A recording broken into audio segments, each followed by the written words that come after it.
एक बार गुरु में और लक्ष्मी में संघर्ष हो गया। गुरु जी और लक्ष्मी जी, विष्णु भगवान संकट में पड़ गए। एक राजा के द्वार पर एक महान गुरु जाकर मुख्य गेट के पास में बैठ गया। तो राजा ने पूछा, अरे इतने बड़े गुरु तुम यहाँ कैसे बैठ गए? चलो अंदर बैठो। बोले नहीं, यही काम है। बोले क्या? बोले रानी साहिबा के द्वारा आज नए शिशु का जन्म होने वाला है। तो बोले उनको जन्म होने वाला, तुम यहाँ क्यों बैठे? होने दो उनको, तुम्हें क्या प्रॉब्लम? बोले मेरा काम है यहाँ गेट पर। बोले क्या? बोले आज लक्ष्मी जी आएंगी तो उस नए बालक का भाग्य लिखेंगे, तो मैं लक्ष्मी जी से थोड़ा सिफारिश कर दूंगा कि उसके भाग्य में थोड़ा राजा का बेटा महाराजा हो जाए, ऐसा लिख दे। तो राजा ने कहा बैठो महाराज। फिर तो बैठे रहो। लालच में सब बैठने भी देते हैं, कुछ फायदा हो तो कहा बैठो बैठो, ठीक। फायदा ना हो तो चलो उठो यहाँ से। तो लक्ष्मी जी जब आधी रात को आई, 1 बजे के करीब, और 1 बजे शिशु का जन्म हुआ। रानी नए बालक को जन्म देती है। किसी मां को पता नहीं है कि मैं किस दिव्य आत्मा को जन्म दे रही हूं, किस पापी आत्मा का जन्म मेरे द्वारा हो। इतनी भक्ति करो, इतना पुण्य करो कि तुम्हारे द्वारा कोई श्रेष्ठ आत्मा का जन्म। और ये भी याद रखना, जीवन में भाग्य भी बहुत बड़ी चीज है। और भाग्य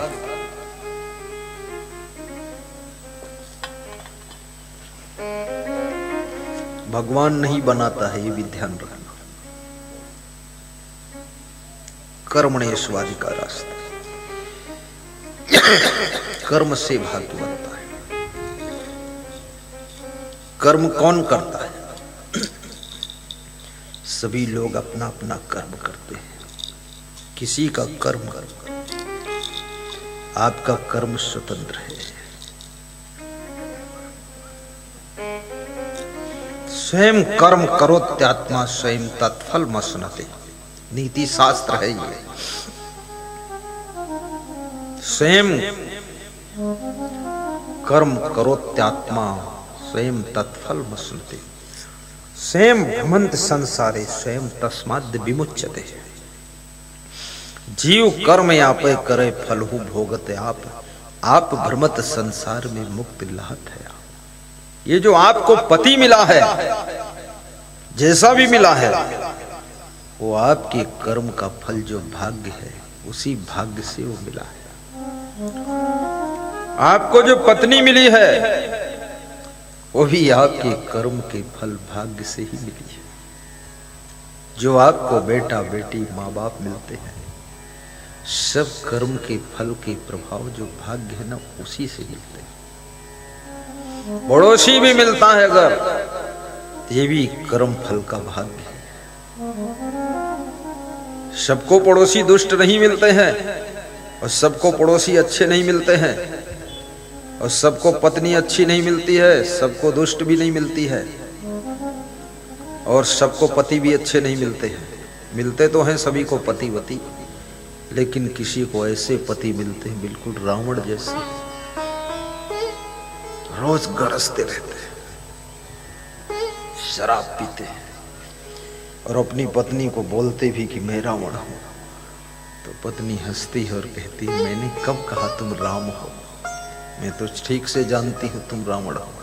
रावण भी क्रोध करता था, मंदोदरी से कहता था, चुप चुप, मैं रावण हूं। तो मंदोदरी हंसती थी कि मेरे भाग्य में रावण पति मिला है। याद रखना, सोने का भवन हो न हो, लेकिन रावण जैसा पति नहीं चाहिए, राम जैसा पति होना चाहिए। ऐसा पति हो जो उसके साथ में पत्नी की भी पूजा होने लग जाए। राम के साथ सीता की भी पूजा होती। ऐसा गुरु हो जो गुरु के साथ में शिष्यों का भी सम्मान बढ़ना चाहिए।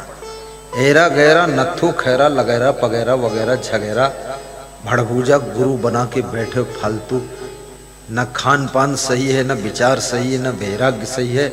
इस भड़भूजे को गुरु कहोगे, उसी में तुम्हारा सम्मान गिर जाएगा। टाप का गुरु बनाइए, और टाप का ना मिला हो तो क्या करोगे? फंसे पड़े रहो उसी में। नहीं, ज्ञानहीनो गुरु त्याज्यो मिथ्यावादी विडंबका, सो विश्रांति ना जानात पर शांति करोत की। जो गुरु ज्ञान से हीन है उसको त्याग कर परम ज्ञान से संपन्न गुरु के चरणों में पुनः दीक्षा ले लेना चाहिए। भवसागर से तरने के लिए गुरु है कि फॉर्मेलिटी के लिए गुरु है?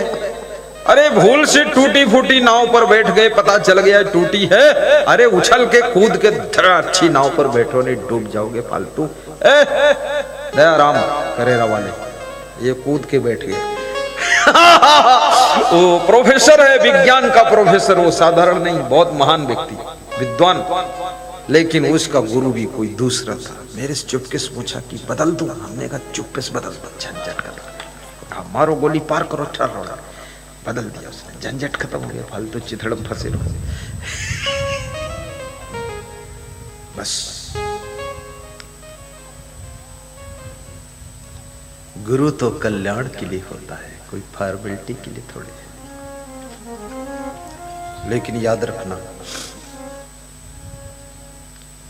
गुरु कोई भी हो, यदि उसकी कृपा से सद्गुरु मिले हैं तो उस गुरु को ही मन धन्यवाद देना कि आपकी कृपा से सद्गुरु मिल गए, मिलते नहीं।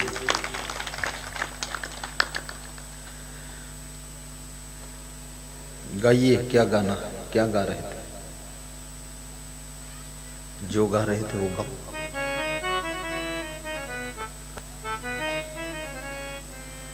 प्रथम भगति संतन कर संगा, बहुत अच्छी भगति ब्रह्मा में बहुत आनंद आ रहा है। तने कर संगा तुझे रति मम कथा प्रसंगा, तुझे रति मम कथा प्रसंगा। गुरुपद पंकज सेवा तीसर भक्ति अमान। भगवान राम ने नवधा भक्ति में सब संत महिमा, सत्संग महिमा, गुरु महिमा, संयम नियम, संतोष को भक्ति बताया है। गुरुपद पंकज सेवा तीसर भक्ति अमान, चौथी भक्ति मम गुण गण करे कपट तजी गान। मंत्र जाप मम दृढ़ विश्वासा, पंचम भक्ति सुवेद प्रकाशा। छठ दाम शील विरति बहु करे मान, निरत निरंतर सज्जन धरे मान। सतुई सब मोह मैं जग देखे, मोते अधिक संत कर लेखे। अठोई यथा लाभ संतोषा, सबने हूँ नहीं दे कहीं पर दोषा। नम में नम्र सब सोचल हीना, मम भरोसे हर्ष नदीना। नौ माह जीन के एक होई, नारी पुरुष सच राचर कोई। भक्ति को मानस में स्वतंत्र बताया गया है। भक्ति स्वतंत्र है और सकल गुणों की खानी है। एक भक्ति आपके भीतर आ जाए, धीरे धीरे धीरे धीरे समस्त गुण आ जाएंगे। भक्ति समस्त गुणों को चुंबक की तरह खींचती है और गुण विहीन मनुष्य की भक्ति मुर्दा होती है। भक्ति की पहचान है उस व्यक्ति में बहुत गुण होंगे, दुर्गुण दूर हो जाएंगे। भक्ति आपके दुर्गुण को दूर करती है और आपके भीतर गुणों को भरपूर करती है।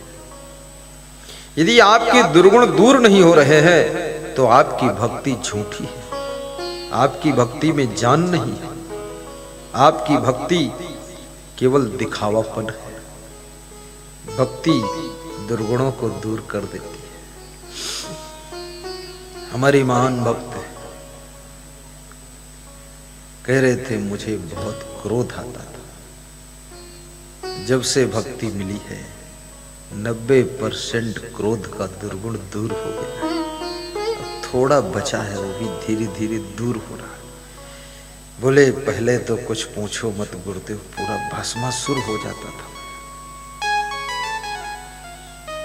और ये क्रोध, ये गुस्सा आपको गरीब बनाती है, आपको धनहीन बनाती है। ये क्रोध, ये गुस्सा आपको अशांति और दुख प्रदान करती है, आपके संगठन को भी चकनाचूर करती है और आपके घर में कलह कलेश का कारण बनती है। गुस्सा सहनशीलता तप है, गम खाना भी सीखो। कितनी ही अच्छी आपकी पत्नी हो पर कुछ कुछ गलती तो हो ही जाती है। कहीं उसके हाथ से दूध लुढ़क जाता है, तुम देखोगे तो मन में होगा, अरे सब बर्बाद कर दिया ऐसे। नहीं नहीं, छोड़ो, चलो हटाओ। कभी पति के हाथ से रुपयों का बैग खो जाता है, कहीं वाइफ के गले का हार गिर जाता है। बहुत जिंदगी में कितनी कोशिश करो लेकिन कुछ भूल हो जाती है। उस भूल को क्षमा करके ही परिवार में शांति आ सकती है। क्षमा बड़न को चाहिए, छोटन को उत्पात। वे लोग बड़े हैं जो क्षमा करते हैं, वो उससे भी बड़े हैं जो क्षमा मांग लेते हैं, और वे सबसे बड़े हैं जिनसे भूल होती ही नहीं है, बहुत बड़े हैं। भगवान रूप है। जिनसे भूल हो जाए ये मानव का लक्षण है, भूल हो सकती, लेकिन जो भूल को कबूल कर ले वो महामानव का लक्षण है। कम से कम अपनी गलती को स्वीकार तो कर लिया। और जो भूल कोई दूसरा करे, दया भाव से उस भूल को अपने ऊपर ले ले, वो संत हृदय का लक्षण है। और जिससे भूल कभी हो ही ना, वो भगवंत हृदय है, वो भगवंत हृदय। वो माया के संसार में रह करके भी राम की माया के द्वंद में फंसता नहीं। कबीर साहब ने माया के बारे में लिखा है कि राम तेरी माया द्वंद मचावे, गतिमत वाकी समझ परे नहीं, सुर नर मुनि नचावे। अरे सुर माने देवता देवी, नर माने साधारण लोग, नर स्त्री पुरुष, और मुनि माने मनन चिंतन ध्यान लगाने वाले लोग। सुर नर मुनि ही नचावे। साधु संत को भी माया नचा देती है, अगर चूक गया तो चकई चकधुम मकई कुलावा तिकड़ी तिकड़म में फंस जाता है। इसलिए साधु संत भी सावधान। जय जय जय। राम तेरी माया धुंध मचावे, राम तेरी माया धुंध मचावे। गति मतिवा की समोझी परे नहीं, गति मतिवा की समोझी परे नहीं। सुर नर मुनि ही नचावे, सुर नर मुनि ही नचावे। राम तेरी माया धुंध मचावे, राम तेरी माया धुंध मचावे। बहुत अच्छा। क्या से पर तेरी शाखा बढ़ाए, क्या से मर तेरी शाखा बढ़ाई। फूल अनुपम वाणी, फूल अनुपम वाणी। केते ही चातक लागी रहे हैं, देखत रुआ उड़ानी। राम तेरी माया धुंध मचावे, राम तेरी माया धुंध मचावे। बहुत बड़ी बात है। हे राम, तुम्हारी माया बहुत धुंध मचाती है। सुर नर मुनि भी माया के चक्कर में नाच जाते हैं। इसलिए ऋषि मुनियों को भी सावधान रहना चाहिए। नर में नरोत्तम बनना है, पुरुष में पुरुषोत्तम बनना है, नारी से नारायणी बनना है, तो माया के चक्रव्यूह से बचो। माया एक है, माया की रूप अनेक है। कभी ये माया क्रोध का रूप लेकर आती है, ये इसका रूप है एक। कभी काम वासना का विकट रूप लेकर आती है। लड़खड़ा गए कहीं आकर्षण में, बस गए काम से। कहीं ये माया लोभ का भी रूप लेकर आती है। कभी ये माया जीव के स्वाद का रूप लेकर आती है। निम्बी ऋषि जीव के स्वाद में गिरे थे और नीम की छाल को चाटते थे और वहीं से काम हुआ था। इसलिए साधु को अपनी जीभ पे कंट्रोल रखना चाहिए। ये 2 किलो जो दही खाता है ना, मामला है खतरे वाला। हाँ, ये 10 समोसा खा के जहां बैठत हुए उघात है, सधुआई चौपट हुई। साधु को जबान पे कंट्रोल, लोलुपता नहीं होना चाहिए। जिसकी जीवा कंट्रोल नहीं है, उसकी जननेंद्री कंट्रोल हो ही नहीं सकती। अल्लम जल्लम खाता है। गृहस्थ को भी अपनी जबान कंट्रोल में रखना चाहिए। घर में भोजन खाने जाओ तो कभी कभी कितना भोजन बनाने वाला होशियार हो, लेकिन चूक हो जाती तो स्वादहीन भोजन बन जाता है। तो थोड़ा संतोष करके खा लो, थाली वाली मत फेंको, बहुत गर्म मूड में मत आओ। पिपरुआ कलम भोजन का स्वाद बिगड़ा तो भाग के भांडेरम परे, नाराज हो गए, गलत बात है। फिर बन जाएगा, थोड़ा खा लो, चलो हटाओ, क्या रखा उसमें।